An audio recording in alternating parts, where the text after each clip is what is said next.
प्रातः क्लास चल रहा था 11/12/1967 सोमवार को। पहले पेज के मध्य में बात चल रही थी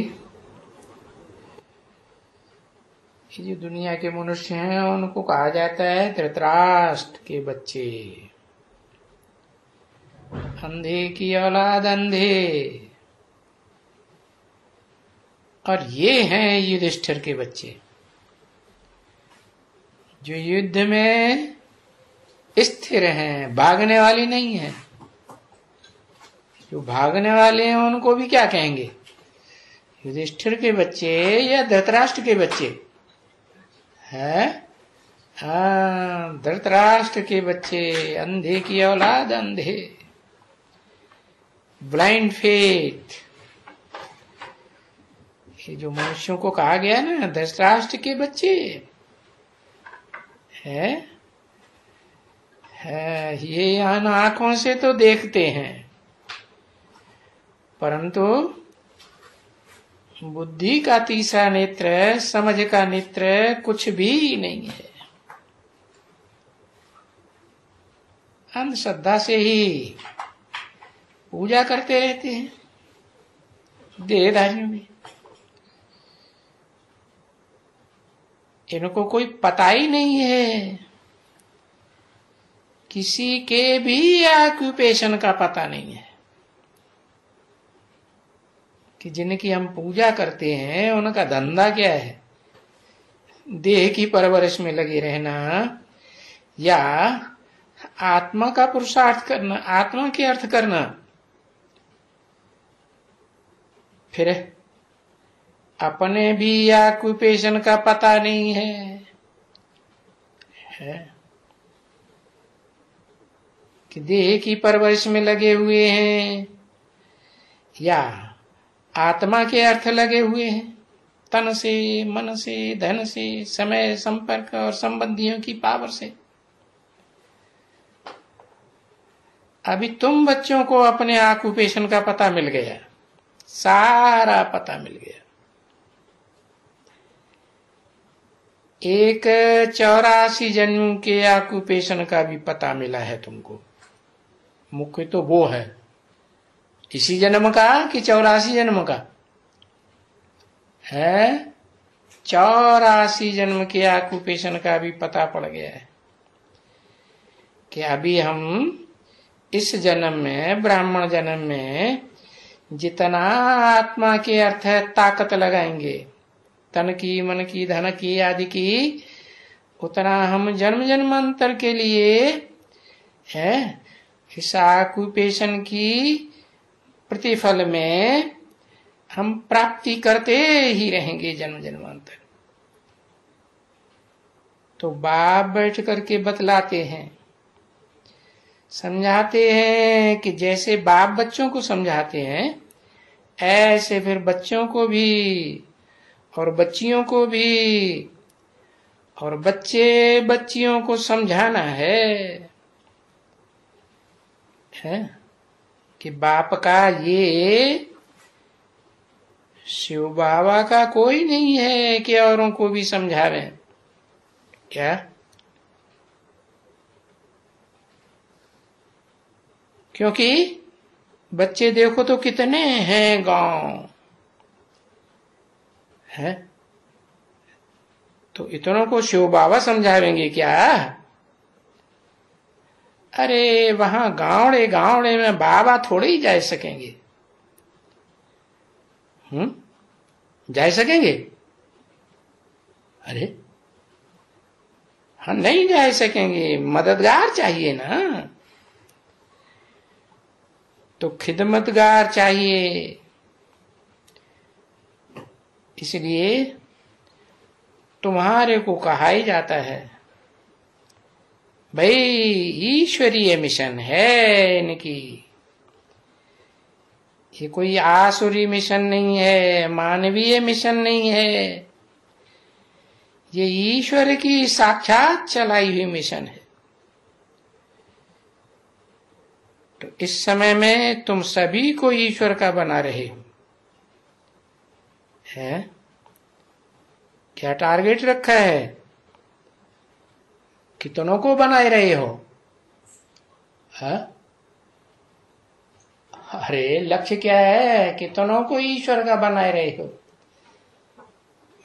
इतनी देर लगाते। हाँ, 500-700 करोड़ को हम ईश्वरीय मिशन में लगाने का लक्ष्य ले चुके हैं। वसुधैव कुटुंबकम, सारी वसुधा को ईश्वर का कुटुंब बनाएंगे साक्षात। समझा?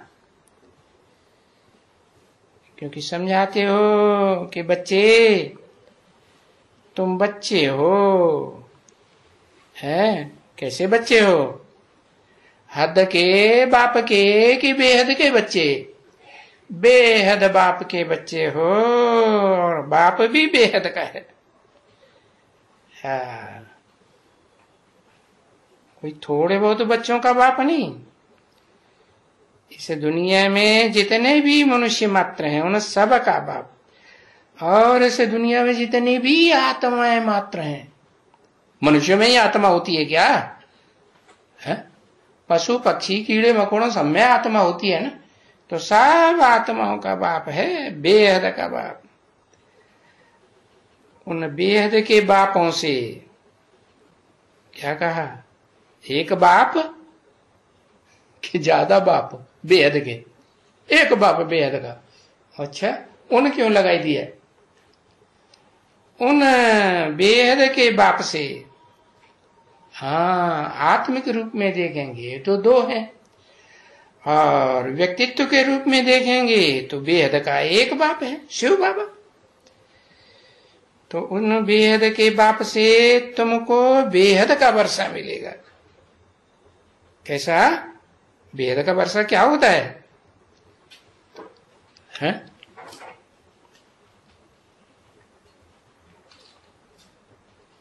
तुमको मिलेगा विश्व की बादशाही का वर्षा। अरे सुख की शांति का वर्षा तो सारी दुनिया को, सब धर्म की आत्माओं को मिलेगा। है? पहले जन्म में सुख शांति का वर्षा नहीं भाई, 21 जन्म का ही मिलेगा है सुख शांति का वर्षा।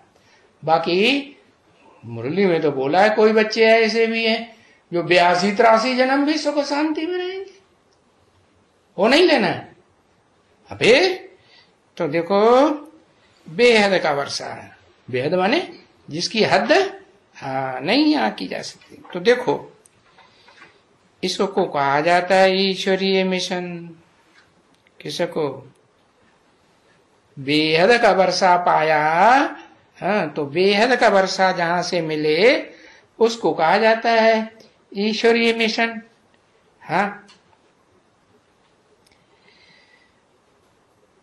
कि ईश्वरीय मिशन, ईश्वरीय बच्चे बन जाएं सब। है? कितने बच्चे बन जाएं? सब ईश्वरीय मिशन के 5,700। हाँ, 500-700 करोड़ बच्चे, सब के सब दुनिया में जितने भी मनुष्य मात्र हैं सब अनुभव कर रहे हैं कि हमारी ईश्वरीय मिशन है। ईश्वर माने प्रजापिता की, आदम की मिशन है, या उससे भी ऊंचा कोई ईश्वर है जो आदम का भी शासन करता है? हाँ, ये ईश्वर कहा जाता है। ईश माने शासन, वर माने श्रेष्ठ। जिससे ज्यादा श्रेष्ठ शासन दुनिया में कोई कर ही नहीं सकता। कौन? ईश्वर, शिव बाबा। ईश्वर का तो नाम लिया ही, जिसको हम कहते हैं शिव बाबा। शिव बाबा हम प्रजापिता को कहते हैं क्या? आदम को कहते हैं क्या? नहीं, अब तो मुसलमान भी जानते हैं आदम को खुदा मत कहो, कहते हैं कि नहीं? हाँ, आदम कोई खुदा थोड़ा ही है। वो खुदा आता है क्या? है? अब बुलाने से आ जाता है कि नहीं? कभी हाँ कभी हाँ। बोलो, बुलाने से नहीं आता। आदम, आदम बुलाने से नहीं आता है।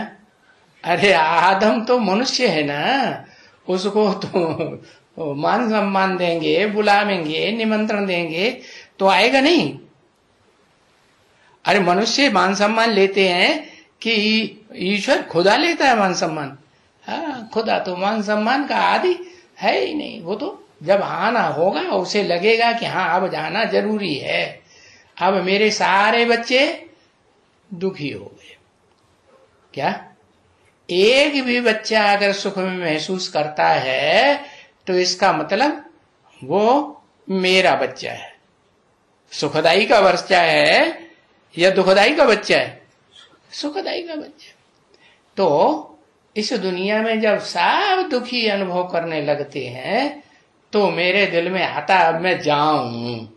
क्या बच्चों को सुख शांति देने के लिए उपक्रम करना ही है, कराना ही है। तो ईश्वरीय बच्चे बन जाएंगे सब, तभी तो स्वर्ग का वर्षा मिलेगा ना। काय का वर्षा मिलेगा? स्वर्ग का। सबको मिलेगा सूर्य का स्वर्ग का वर्षा? सबको तो क्यों कह दिया सबको मिलेगा? एक को ही मिलेगा स्वर्ग का वर्षा। हाँ, हर मनुष्य आत्मा को या कोई भी आत्मा हो पहले जन्म में वो स्वस्थिति का वर्षा जरूर लेती है कि नहीं लेती है? हाँ, पहले जन्म में सुख का स्वस्थिति माने सुख, स्वस्थिति ही सुख शांति है। तो याद करना पड़े किसको? उस ईश्वर को याद करना चाहिए। उस क्यों के? अगर उसे पहचान लिया कि वो निराकार साकार में आया हुआ है, साकार व्यक्तित्व में आया हुआ है, तो उसको याद करना पड़े कि नहीं है? उसको याद करना पड़े, क्योंकि वो अल्पकाल क्षणभंगुर सुख देने वाला नहीं है। वो ईश्वर तो है बहुत लंबे समय का सुख देने वाला है। 21 जन्म का तो पक्का, बाकी जन्मों का भी पक्का नहीं, लेकिन जितना जो पुरुषार्थ करने के आदि बन जाएंगे उतना सुख शांति और जन्मों में भी मिलेगी जरूर। जैसे सन्यासी कहते हैं काग विष्ठा समान सुख है इस दुनिया का, और ये बेहद के बाप तो बेहद का सुख देते हैं। क्या ये कोई कागविष्ठा समान सुख कहेंगे? नहीं, पहले जन्म में हर आत्मा को बेहद का है श्रेष्ठ ते श्रेष्ठ सुख मिलता है। तो इसलिए जैसे वो बाप जानते हो, बाबा कोई ऐसे नहीं कहते कि तुम सब भूल जाएंगे, है नहीं, भूलेगा कुछ भी नहीं। ये बुद्धि आत्मा को ज्ञान मिल रहा है ना, है ये जानते हो, तुम बरोबर जानते हो। अभी हमको 3 बाप हैं। क्या?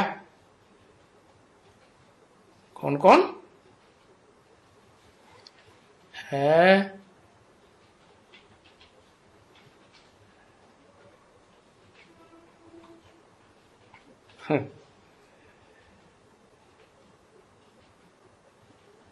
हाँ, साकारी बाप कौन? एक अक्षर लिखो, लंबा चौड़ा लिखने की क्या दरकार। साकारी बाप कौन? प्रजापिता। और साकारी बाप प्रजापिता नहीं,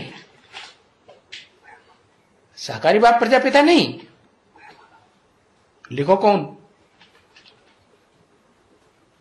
है? अभी इनका तो जिंदा है अभी ब्रह्मा, साकारी बाप है। साकारी बाप कौन? प्रजापिता। हाँ, बाप है तो प्रजापिता ही कहेंगे।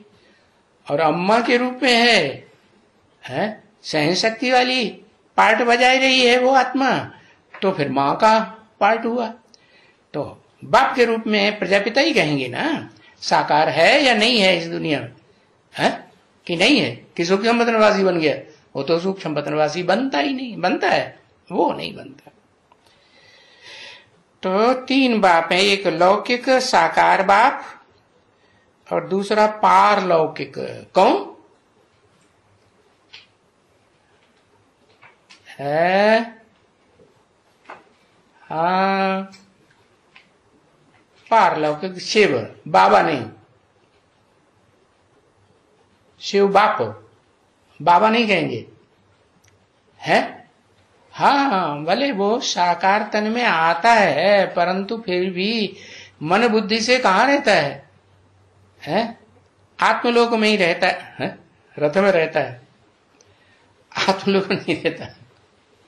अरे रथ के अंदर भी तो आत्मा है ना, जो परम ब्रह्म का पद पाती है, नहीं है? हाँ, तो उसमें रहता है। पारलौकिक और फिर अलौकिक। अलौकिक बाप कौन? लिखो लिखो, ये एक अक्षर लिखो। अलौकिक बाप कौन है? तीनों बाप शिव बाबा, लौकिक भी, अलौकिक भी, पारलौकिक भी है।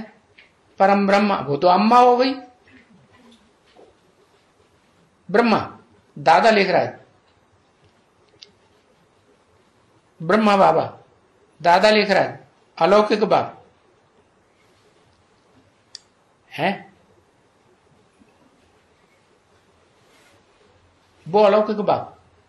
अलौकिक माने इस लोक का नहीं है, सूक्ष्म वतनवासी है। तो सूक्ष्म वतनवासियों में नीची कोटि का ही है तुम्हारा बाप।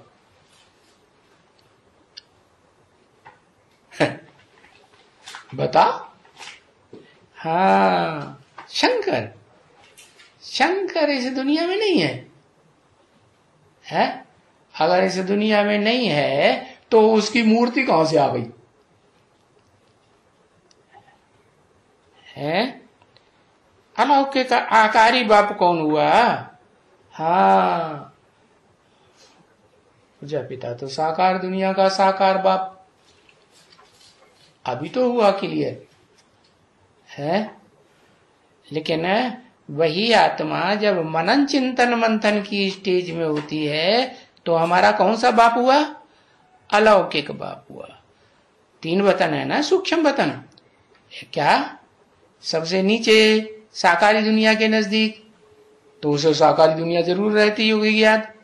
फिर सबसे ऊपर है वो वतन जहां आत्मलोक के बहुत नजदीक है। माना ऐसे लगता है कि जैसे आत्मा का अनेक जन्मों का ज्ञान हुआ कि हुआ, और बीच में विष्णु दिखाते हैं ना, न ज्यादा ऊपर न ज्यादा नीचे। नीचे में साकार दुनिया से भी ज्यादा अटैचमेंट नहीं, और निराकारी दुनिया में भी निराकारी स्टेज से नजदीक की दूर, उससे भी कहेंगे ज्यादा नजदीक भी नहीं और ज्यादा दूर भी नहीं। तो ये बाप, जो ये बाप है वो बेहद का बाप। अलौकिक बाप द्वारा ये तुमको समझाए रहे। क्या साकार बाप के द्वारा नहीं समझाए रहे हैं? क्या किसके द्वारा समझाए रहे?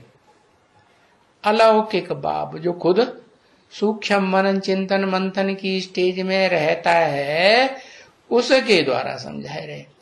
खुद ही सूक्ष्म वतन मनन चिंतन मंथन सूक्ष्म में नहीं रहेगा तो तुमको सूक्ष्म बात समझा सकेगा? नहीं समझा सकेगा, क्योंकि उनको जानते ही नहीं है कोई। किनको है? किनको कोई नहीं जानते।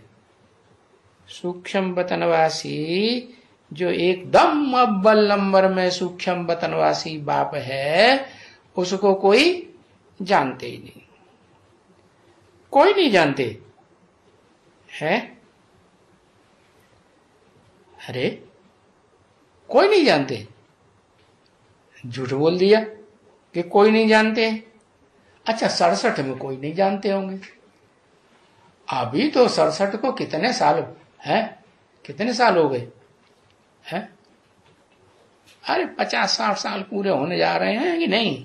हाँ पूरा पहचान है, पूरा पहचान नहीं है, माना अधूरी पहचान। नीम हकीम खतरे जान है क्या, जैसे झोला छाप डॉक्टर होते हैं ना, तो उल्टी पलटी दवाई देके इंजेक्शन देके कईयों की मौत कर देते हैं ऐसे।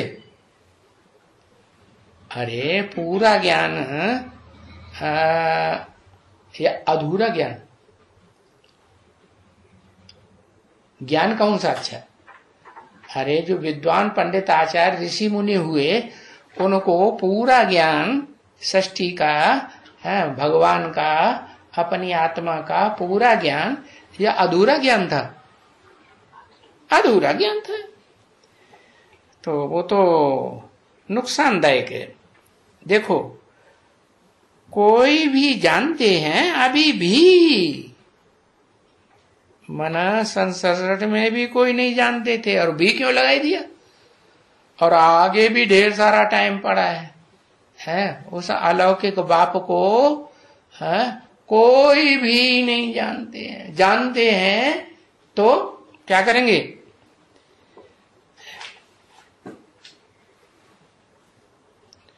क्योंकि दुनिया में कोई भी सुनते हैं है कि ब्रह्मा नाम तो मुझते है, और यहां तो फिर है 67, 68 के 69 के बाद फिर कौन सा ब्रह्मा है? तुम बच्चों की दृष्टि में कौन सा ब्रह्मा?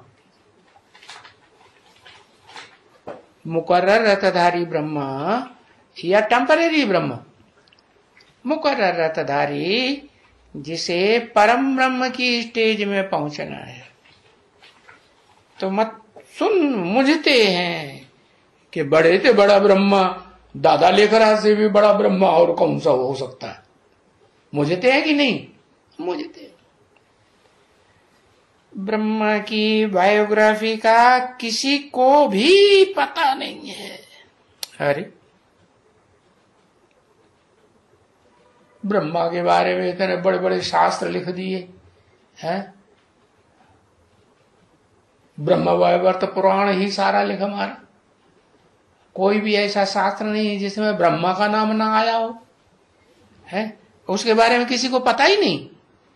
अच्छा चलो दुनिया वालों की बात छोड़ो, ब्रह्मा कुमार कुमारियों को ब्रह्मा का पता ही नहीं, वो मानेंगे कि हमको ब्रह्मा का पता नहीं, लड़ पा रहे हैं, कहेंगे हमको नहीं पता है। मुट्ठे तू आया, तू कौन सा जानता है ब्रह्मा को? असली बात तो मैं जानती हूं, मैं गोद में खेली हूं। बोलेंगे कि नहीं? हाँ बोलेंगे।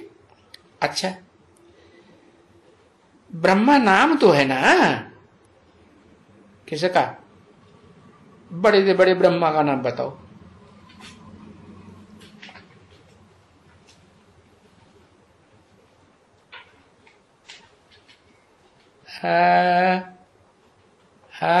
प्रजापिता ब्रह्मा, वो तो परम ब्रह्म। वो नाम किसका पूछा? नाम तो है ना ब्रह्मा का। कौन सा? प्रजा, उससे बड़ा कोई पिता होता ही नहीं। ये दादा लेखराज भी ब्रह्मा कुमारियों का पिता है कि नहीं है? मुखवंशावलियों का बाप है कि नहीं है? और मुखवंशावलियों का भी बाप, मुखवंशावली भी उसे अपना बाप मानते हैं कि नहीं?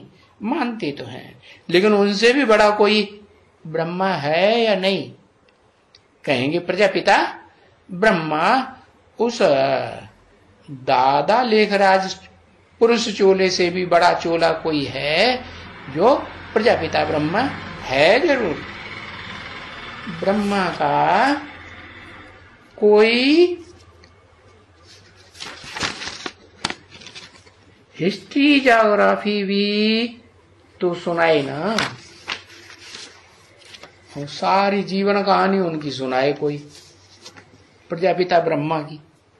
साकार सृष्टि का साकार बाप हुआ ना कि नहीं? साकार बाप हुआ। तो उसकी ज्योग्राफी, सारी हिस्ट्री ज्योग्राफी, देह सहित जब से देह में जन्म लिया तब से लेकर के और अंतिम पुरुषार्थ तक उसकी हिस्ट्री ज्योग्राफी कोई सुनाएगा? कोई नहीं सुनाएगा। 11/12/1967 की प्रातः क्लास का दूसरा पेज, सोमवार। तो ऑक्यूपेशन तो किसी को सुनाना चाहिए ना बच्चे। क्या उसका क्या धंधा है? कौन कौन सा धंधा करता है वो पता लगाना चाहिए ना। अरे क्या करता है? सब्जी बेचता है कि नौकरी करता है कि धंधा करता है? क्या करता है? ऑक्यूपेशन माने धंधा। क्या करता है? कोई ऑक्यूपेशन सुनाना चाहिए ना। शिव बाबा को तो महिमा ठीक है? अच्छा, श्री कृष्ण की भी तो महिमा की है, लक्ष्मी नारायण की समझो, उनकी भी महिमा की। अच्छा, बाकी ब्रह्मा की महिमा कहीं नहीं। ब्रह्मा की महिमा कहाँ है? अगर ब्रह्मा की महिमा होती तो पूजा भी होती, ब्रह्मा की महिमा होती तो मूर्तियां भी होती पूजा करने के लिए, मंदिर भी बनते हैं। ब्रह्मा की महिमा होती तो याद भी करते, कोई याद करते? अरे ब्रह्मा को याद करते। याद किसको किया जाता है? जो अच्छा काम करता है उसको याद किया जाता है, कि जो नीचे गिराई दे, औंधे मुंह खुद ही हो और दूसरों को भी औंधा मुंह बनाए दे, है अधोमुखी बनाए दे। अधोमुखी किसका जन्म देगा? अधोमुखी का जन्म देगा ना। तो उसको कोई याद करेगा, महिमा करेगा? नहीं। उनकी तो कभी कोई महिमा दिखलाया ही नहीं है। क्या? अगर उनकी महिमा दिखाई होती तो मंदिर होते, मूर्तियां होती, दुनिया ब्रह्मा को याद करती होती। कोई याद करता है? ब्रह्मा कुमार कुमारियां याद करते हैं, फॉलोअर्स। वो भी आगे चल के याद करेंगे कि अभी भूलते जा रहे हैं, भूत प्रेतों के पीछे पड़ गए। अरे बताओ ना। अरे ब्रह्मा को छोड़ करके भूत प्रेतों के पीछे तो नहीं पड़ गए, औलियों के पीछे तो नहीं पड़ गए। हाँ, औलियों के पीछे पड़ गए, नोटों के पीछे पड़ गए। हाँ, नोट कमाने वाले धतराष्ट्रों के पीछे पड़ गए। अरे बाप रे। तो ब्रह्मा की महिमा भी कोई नहीं है और तथाकथित ब्रह्मा कुमार कुमारियों की भी कोई महिमा नहीं है। कोई भी नहीं है ना बच्चे, है? कोई भी महिमा नहीं। ये जानते भी हैं कि बरोबर रथ है, समझे ना। और ये जो मुख चाहिए जरूर, जिसके द्वारा क्या, कौन सा रथ जरूर चाहिए?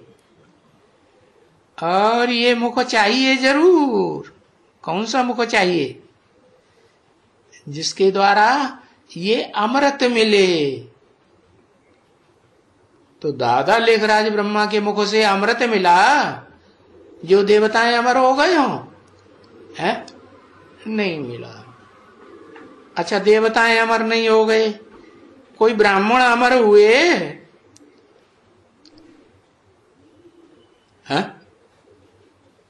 कि घड़ी घड़ी निश्चय अनिश्चय में मरते जीते रहते हैं?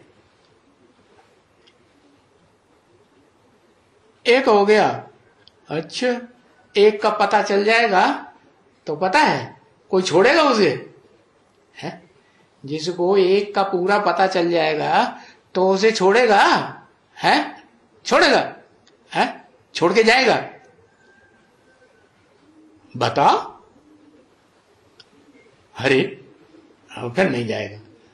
तो इसका मतलब वो अमृत पिलाने वाला अमृत पिलाएगा तो अमृत से पीते ही क्या बन जाएंगे? अमर बन जाएंगे। अमर बन जाएंगे माना ब्राह्मणत्व से मरेंगे, फिर तो मरने वाले नहीं है। ओम शांति।